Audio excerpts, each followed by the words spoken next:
दिवसाची सुरुवात येशूबरोबर. बऱ्याच वेळेस आपण दुकानावर पाट्या बघतो, बंद आहे किंवा चालू आहे. कधी दुकानदार जर जेवायला गेला तर तो बंद आहे अशी पाटी लावून जातो. परत जेवणाला की मग चालू आहे अशी पाटी लावतो.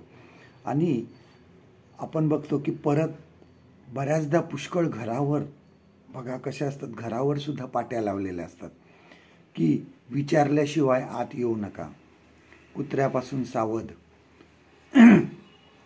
अपॉइंटमेंट असेल तरच आतमध्ये यानं तर येऊ नका. एका लेखकाच्या घरावर तर अशी पाटी लिहिलेली होती की जर तुम्हाला बोलवलं नसेल तर येऊ नका. आणि अशा प्रकारच्या आपण पाट्या बऱ्याच ठिकाणी बघतो. पण देवाच्या ठिकाणी कुठलीही पाटी नसते. देवाच्या ठिकाणी तो दोन्ही हात पसरून आपले स्वागत करण्यासाठी तयार असतो.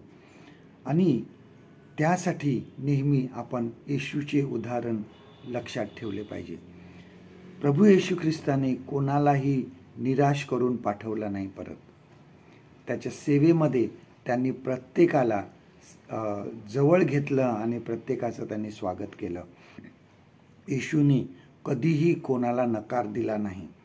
त्याच्यापासून कधीही कोणी निराश होऊन परत गेला नाही. आम्ही ह्या जगामध्ये राहत असताना येशूच्या जीवनाचा आदर्श आम्ही ठेवला पाहिजे.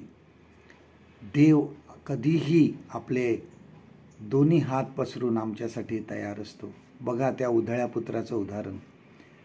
तो कितीही लांब गेला, काहीही त्यांनी केलं, परंतु ज्यावेळेस परत आला त्यावेळेस त्याचे वडील दोन्ही हात पसरून त्याचे स्वागत करण्यासाठी तयार होते.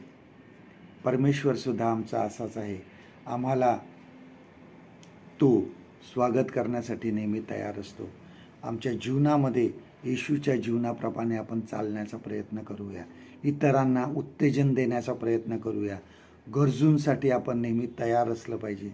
आध्यात्मिक भुकेले जे आहेत त्या अशा सर्वांचं स्वागत करायला तयार असा.